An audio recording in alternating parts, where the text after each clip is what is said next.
So I've been juggling for I don't know how long, but it's one of the most important things that I've ever learned.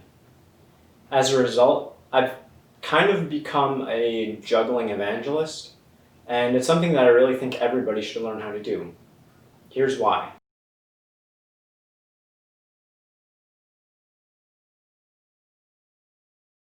Initially, learning to juggle might seem kind of like a waste of time, and maybe it is, but the thing is, you're not learning just how to juggle. You're learning how to learn. Juggling is just problem solving. I can give you all sorts of tricks and tips on juggling, and I'm going to.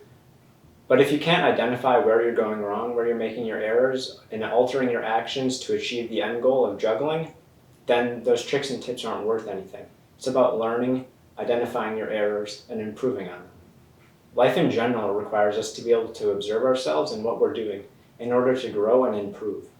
Juggling teaches that.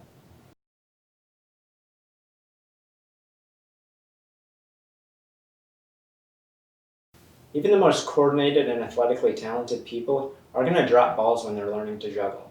It's just going to happen. I'm going to let you in on a secret that's really not a secret at all, but it's applicable to juggling as well as life. Failing doesn't matter. It's really that simple. Failing just does not matter at all. What does matter is what you choose to do with the failure. Catastrophizing and blowing your failures out of proportion doesn't help with anything. And that's why juggling is such a great training ground. Because with juggling, if you blew every drop of the ball out of proportion and focus on how terrible your failures are, you'd make no progress and it would be awful. Juggling is completely trivial, but it teaches you how to accept failing, dropping the balls, and how to learn and move past it. Failure can be an impassable barrier in our road to success, or it can just be a speed bump that makes us slow down and think, holy shit, why was I going so fast? Reassess what we're doing, and keep going. And it's our choice, and we can choose either road.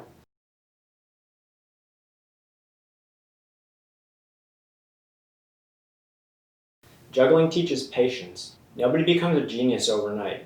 Similarly, nobody learns how to juggle immediately. Granted, it comes a lot easier to some people than others, but either way, you're going to have to practice at it. You're going to have to work at it.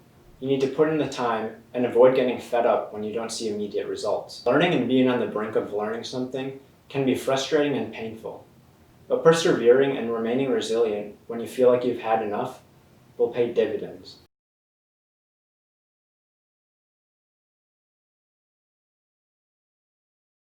Juggling is active meditation. Juggling provides an alternative to meditation, kind of in the same way yoga does.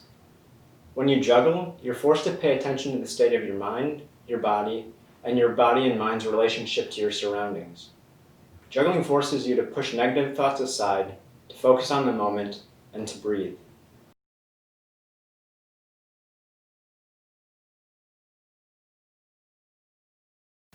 And last but not least, honestly, probably one of the best reasons that everybody should learn how to juggle, it's a super cool party trick.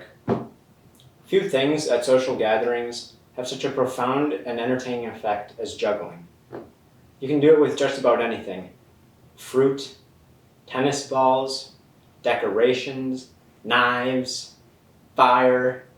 Okay, maybe not fire and knives, but you get the point. You can do it with just about anything. Common household objects. You could do it with a deck of cards. The point is, once you learn how to juggle, it's an easy way to liven things up, entertain your friends, and spark conversations with strangers. Juggling is a lot of fun, and everything that you learn while you're juggling has a direct corollary to life. I think you'll be surprised at how easy it is to learn how to juggle. And if you don't know now, stick around and I'm going to show you some tips on how to get started.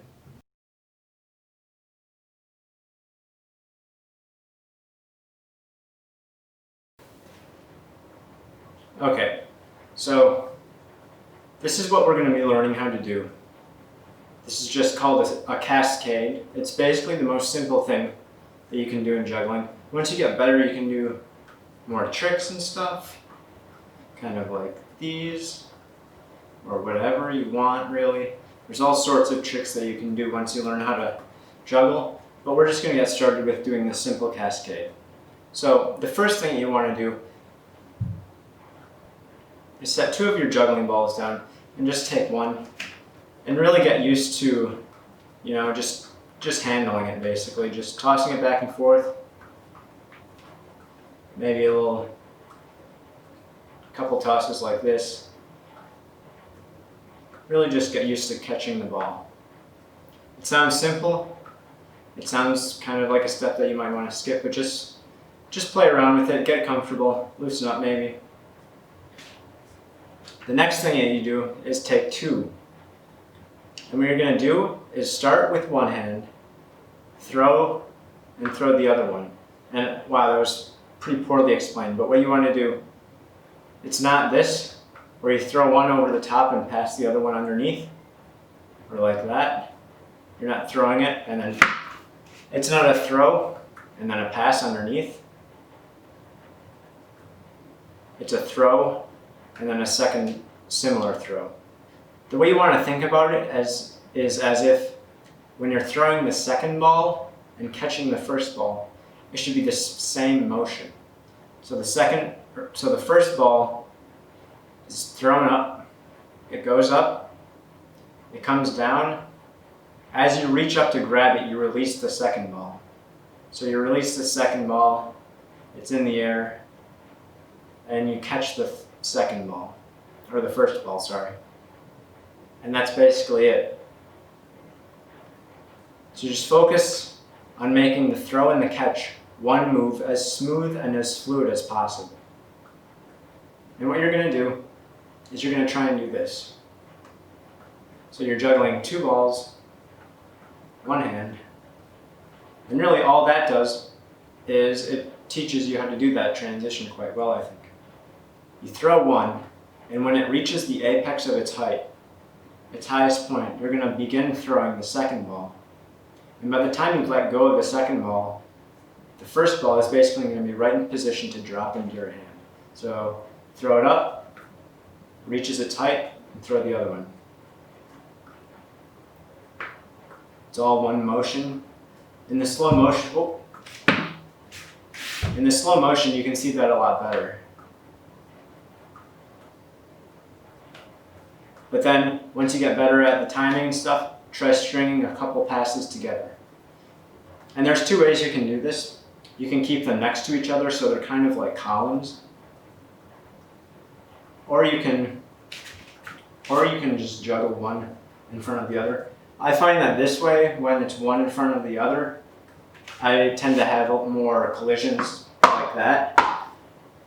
So I actually prefer this one. You're learning to juggle with this way, where you learn first with two balls in one hand. You should learn how to do it in both hands. Granted, again, I'm right-handed, so my left hand is much weaker, and I'm definitely not as good at doing this with my left hand. But I'm still pretty good at it, and you want to get better at, you want to get at least decent at doing it with both hands before you add the third ball, because that's really key. Now, once you can do two balls in either hand, you basically know how to juggle already.